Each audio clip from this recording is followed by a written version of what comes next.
Yeah. What's that? That commas? Them commas right there. First of all, I'd like to thank. We got over 1,300 views on the last show. Like, follow, and share. You know what you got right now? You got Homeboy Fishing Chocolate Jefe with football with a love. Dab of fishing.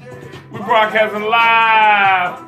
Oh, but it's big week, big games. There's only 2 left, y'all. You know, I'd like to give special thanks to Smoking Wings, Spartanburg, South Carolina, for letting us come there and do our little thing, broadcasting live from Smoking Wings right there. Hey, I think he give you 10% off, and anything ain't on special if you go in there and say you watch football with a dab of fishing.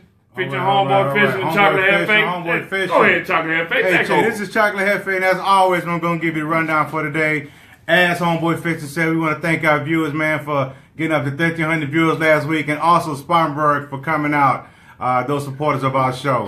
Today's rundown is going to be a little different. We're going to switch it up. We're going to have the fishing forecast first. We're going to go ahead and let Homeboy Fishing tell you what the deal is.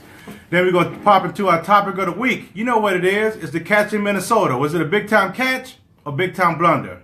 Then we're going to go into our conference championship games. And then we're going to get out of here. Homeboy Fishing, get us started. Look at here now. The excellent range is around 440 today. 440. You know, I've been seeing a lot of pictures on Instagram, people catching crappie.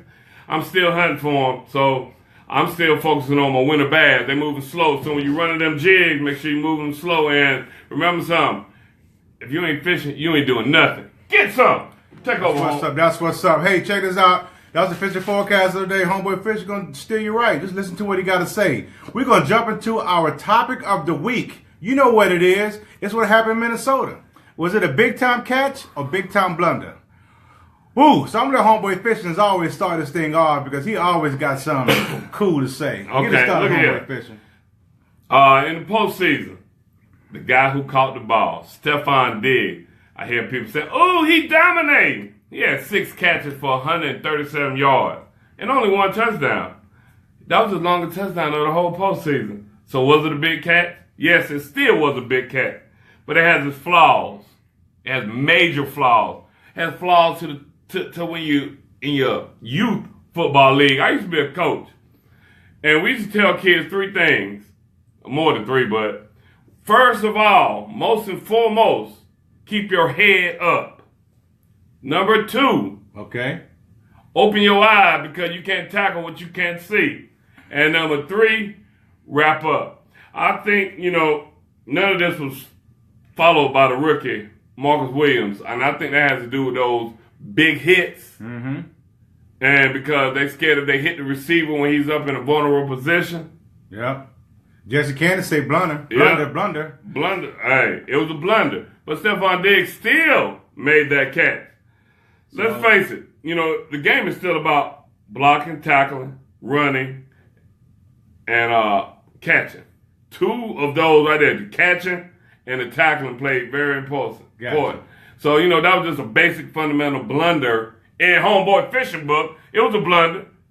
So you say it was a blunder. So let me ask you a question. What about the naysayers out there that said the game was fixed?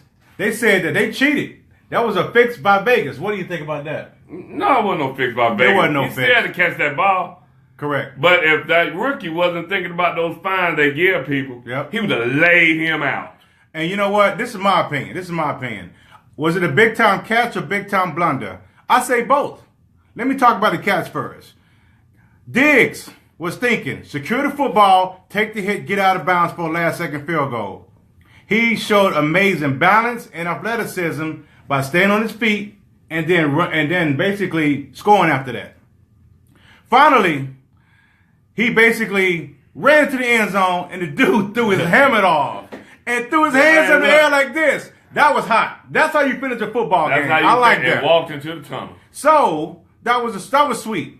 Now let's talk about the blunder or missed tackle. There's a few things that played a part in this thing. Number 1, first is how cats tackle nowadays. They do shoulder tackles. They don't wrap up and take the player to the ground. Right. That's what we learned at Dorman High School and Livingstone College. Basic 3. At Livingstone College. Shout out Livingstone College right here, folks. Livingstone LC. Second rule. The second thing he thought about was the rules. He was kind of stuck in his thoughts. Should he go high? Should he go low? He didn't want to get a penalty. So that was the second thing that happened. And finally, dude just closed his freaking eyes. Even with that saying, he didn't even touch me. He didn't even touch this. What did I say? Wrap up. You can't hit what your eyes can't see. So, in Chocolate Jefe's opinion, it was both. It was an amazing catch. He had to make that but catch. a horrible tackle by safety Marcus Williams. But he's a rookie. But that's football. There's no way. That's not a rookie thing. That's just a blunder. That's a blunder thing. So, hey, that is our topic of the week. Hey, give us your comments here. We already saw a blunder here. Was it a catch? I know it was a shock. I know Woot out there happy to see Minnesota instead of New Orleans. It's going to be a good matchup. So we're going to get right into our next topic of the week. Conference championship weekend. Round 3 of 4 of the big tournament. And then there were 2. 2 teams in the AFC and 2 teams in the NFC. They say that defense wins championships. Well, fellas and ladies out there, 3 out of the 4 teams remaining have the top 5 defenses in the NFL. Besides Tom Brady, the premier quarterback doesn't remain. No Big Ben, no Killer Cam, and no Drew Brees. No Matt Ryan. And no Matt Ryan. I don't call him premier, but anyway. Shout out to Atlanta out there. The experts have already penciled in Tom Brady and New England Patriots in the Super Bowl. But he's going to have to go through 2 of the top 4 defense to get there. That's a lot of hits on a 40-year-old quarterback. And they're going to be hitting this cat. So, real quick, some stories from last week. Philly's D shutting out Atlanta in the second half. Super impressive. Shout out to Woot. I mean, Atlanta had that lead, but Philly held it tight and shut him out in the second half. The other thing, Jacksonville Jaguars hanging up 42 on the Pittsburgh Steelers. Leslie Davila, Tim Wilburn. I thought Pittsburgh had a D. I thought y'all were playing at home. And another thing, New England manhandled Tennessee. Poor Tennessee. Hey.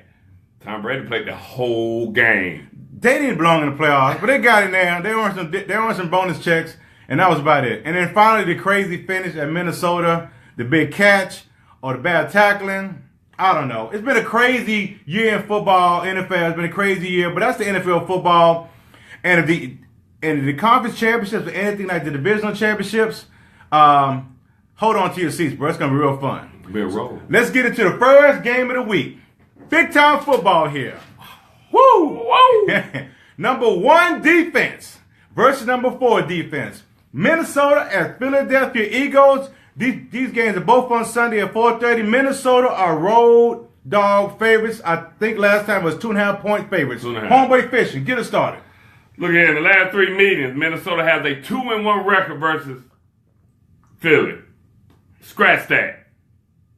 Points per game.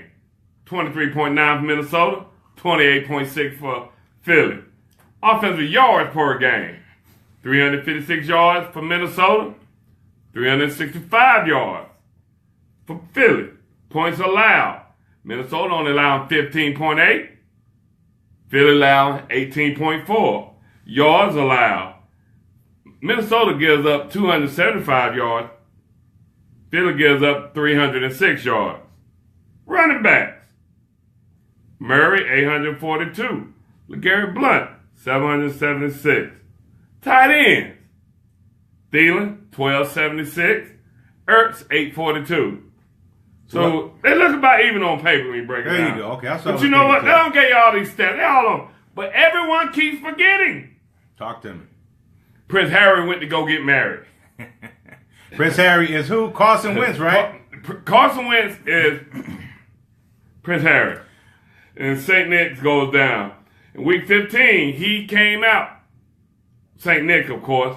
He threw for 237 yards. Since then, as he rounded out the season with great blaze, his last game he finished 4 for 11 with 39 yards.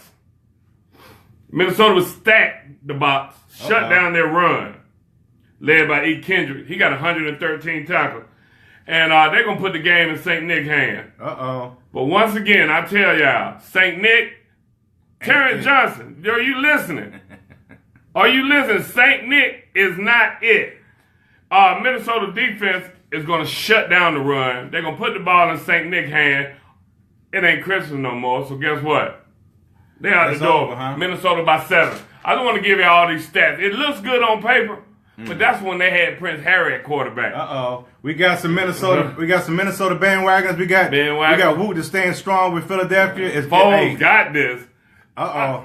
He said Eagle Nation. He said that basically Minnesota's a dome team, and Philly's gonna handle that dome. Man, they team. have to live up there and that stuff. Their bodies are used to it. They Well, don't walk around in bubbles. Well, I like the pick, and this is Chaka's opinion. Let's do a little differently here. So this is a battle of the backup quarterbacks. I said earlier, no premier quarterback, especially in this matchup. So I'm gonna ask Homeboy Fishing some questions. Y'all can tune in too. I'm gonna give you the background of two quarterbacks. Let's see if you can guess it.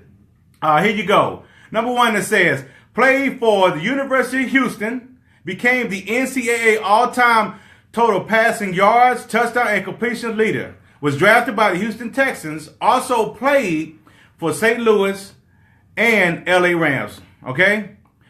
The other guy attended the same high school as Drew Brees, played for the University of Arizona, drafted by the Philadelphia Eagles, also played for the St. Louis and LA Rams, and the Kansas City Chiefs. Homeboy Fishing, which one belongs to who? Do you know?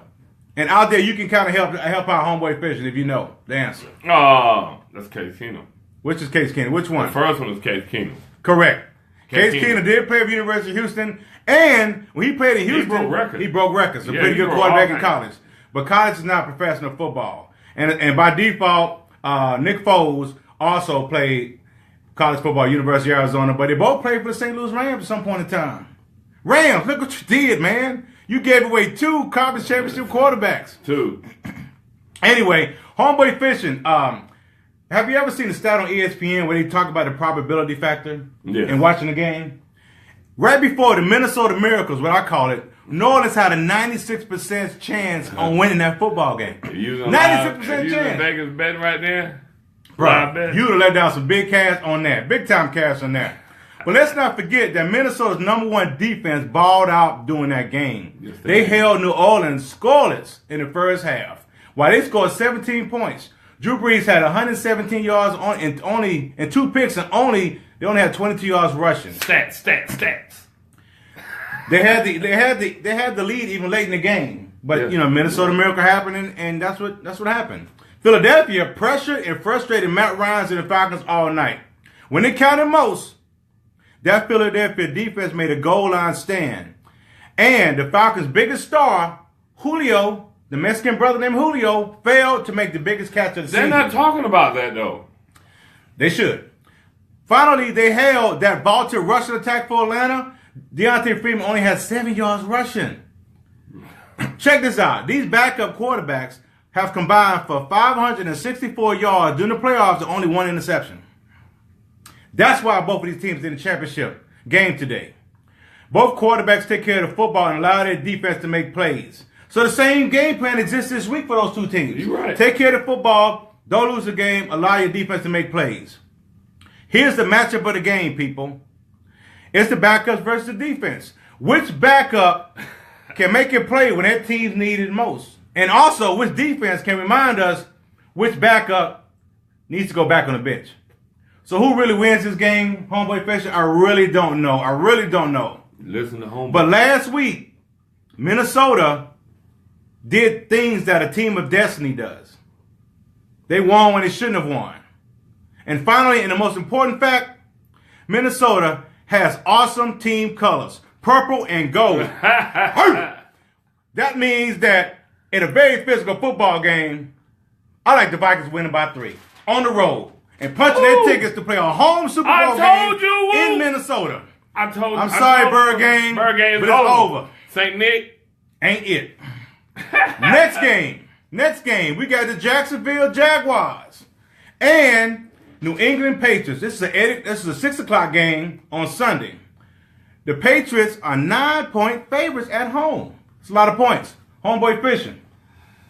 All right, last time Jacksonville played New England Patriots. Tom Brady hung 51 on them. That's a lot of points. It's like a basketball score. Yeah, like a basketball score. All right, but this year is a different year for Jacksonville. They paid all that money. They brought in those defenders. They drafted. And their offense scores 26 points per game. New England offense only scores 28. And they yards per game, they do about 365. New England does 394. Points allowed, though, Jacksonville only gives up 16 points. New England, surprisingly, since week 5, has been one of the better defenses. Yeah. And they only allow 18 points a game. You know why? Their schedule. Their schedule. But also, Bill Belichick is a defensive genius. No question. But here comes the difference. Tom Brady has thrown for 4,500 yards, over 4,500 yards. And Blake Bortles has thrown for 3,600 yards. Okay. Leonard Fournette just rushed for 1,000. You know, he had them big runs. But Lewis, he's run for 896. Step in the mismatch. Jacksonville can win if only if they. Come on, man. Only if what? Come on, man. Tom Brady on his way to another MVP season. I hate to say this. I'm not a Tom Brady fan, but you got to give credit where credit's due. He's the best player to ever play the game. You heard it here first. He's the best player to ever play the game. Correct. All right? His quick passing game going to keep him off balance. Second of all, he has man-child. Who's man-child, everyone asks? You call him man-child, I call him the Terminator. Yeah, he got Grunt. 6'6", 265 pound of purity speed. He's a monster running down the field. I mean, he's Tom Brady's security blanket. I would hate to fight that. I mean, here goes Tom Brady when he lines up. Check 1, covered. Check 2, covered. I know what Grunt going to be. I'm going to throw it in that direction. And he gets the ball. And let's hope Jacksonville, the only hope you got is next year. Wow. Because Tom Coughlin is down there in the sunny weather. Word on the streets is Eli been talking to him. You get your quarterback in there, you may get you a chance to make a run and beat that guy up the road. But you're going to play in New England where it's cold. Bill Belichick. I mean, he put 9 men in the box. He'll take away your only weapon. He's very, very good at just can't. I'm sorry, you're wrong. He's very, very good about taking over your best weapon. That's what he specializes in, taking away what you have. And once he take away from what you have, he'll punish you. So, You know what? Excuse me, I'm okay. Yeah. So who you got? I got New England about 14. Okay, New England about 14. I mean, I'll break it down. Tom Brady about to win another Super Bowl and MVP. Well, check this out. Look at all them Jags Check fans. this out. Homeboy Fishing. Homeboy Fishing gave a lot of numbers there, but he didn't sound too confident in his pick. Only thing he sounded confident about was Tom Brady and Gronkowski. This is my thing. This is my take. This is chocolate take, folks. Now, I have to warn you, I haven't been too successful in the playoffs. Terry Pride has mentioned that I missed some picks, but if the games I've missed, it's been some fluky stuff going on, bro. But this is what's happening here. This is a scary matchup for New England. You know why? Because Jacksonville can rush New England with 4. Do you see any similarities to this Jacksonville team and the 2008 New York Football Giants? I do. The infamous catch by David Tyree. Back then, who was their coach? Tom Coughlin. By the way, who is Jacksonville's executive VP? Tom Coughlin. I have to admit, I didn't come up with that myself. I had a little help, but that gives you something to think about. You best believe that Tom Coughlin is going to be whispering, spitting a little wisdom into Coach Doug Marrone's ear. You know what he's going to say? What are you going to say? You better get Eli next year. He's going to say you better get Eli next year. But Brady is an intense competitor, folks, and let's not forget that. And is Invictus in situations like this. If you haven't read the poem Invictus, people, you got nothing to do. Take a few moments and read it. It is an inspiring poem. But that's Tom Brady. No quarterback has been able to manage the talent and accelerate the talent around him like Tom Brady. Danny Amendola. Who in the heck is he? I mean, he'd make people better. And plus, he has the Terminator, Rob Gronkowski, a matchup nightmare. So how is Jacksonville going to address that? And that's a big piece to Jacksonville pulling off the upset. Big piece. I said it. If Jacksonville can pressure with 4 and do this, they're going to eliminate the offensive threat. This game does feel like an old Ravens game versus New England rivalry. Big-time offense versus big-time defense. Who won most The of them? matchup of the game, I would say, is Tom Brady versus the Jacksonville's defense. But no, it's Blake Bortles versus New England defense. That's the matchup of the game. You're right. You are When right. they played Pittsburgh, and Pittsburgh came roaring back, Bortles made some plays. He scrambled around, got first downs, and he threw a late touchdown to the fullback, and kept them ahead of Pittsburgh and made Pittsburgh push and made some bad decisions in the end. Listen here. If Jacksonville puts up half the points they put up last week against Pittsburgh, 21, New England will be sent to the pit of misery. The young Jags are growing up fast, and I need y'all to make room on the bandwagon because chocolate is hopping on, baby. A late touchdown drive by New England ends in an interception, and Jacksonville takes down an NFL legend. Listen, folks, Jacksonville is going to go to the Super Bowl this year and make history because it's the first time they've done so. And that is my dilly moment. Jacksonville wins by 4. Hey, on the road. You remember last week, you and our special guest, Terry Woodman, y'all said y'all need to drug test Homeboy Fishing because I picked Jacksonville over Pittsburgh. Yep. I need to be drug tested? I think you need to be drug tested because... You're going to find coffee and bourbon in me, buddy. Hey. That's what's up. But you know what? You're able to have your opinion. Because you know why? Why's that? I don't care about what you think. I don't care about what you think. I don't care about what you think. Hey, y'all. This is Homeboy Fishing. And Chocolate Jefe. We broadcasting live once again. NFL Championship Weekend. Wow. Oh, hey. Is this it? Is this it? Hey, we hit 1,300 views last week. Let's hit 14. Let's hit 14. I'm asking small increments. Like, tag, and share. Go buy smoking weed. Pick up your shirt. God over money, baby.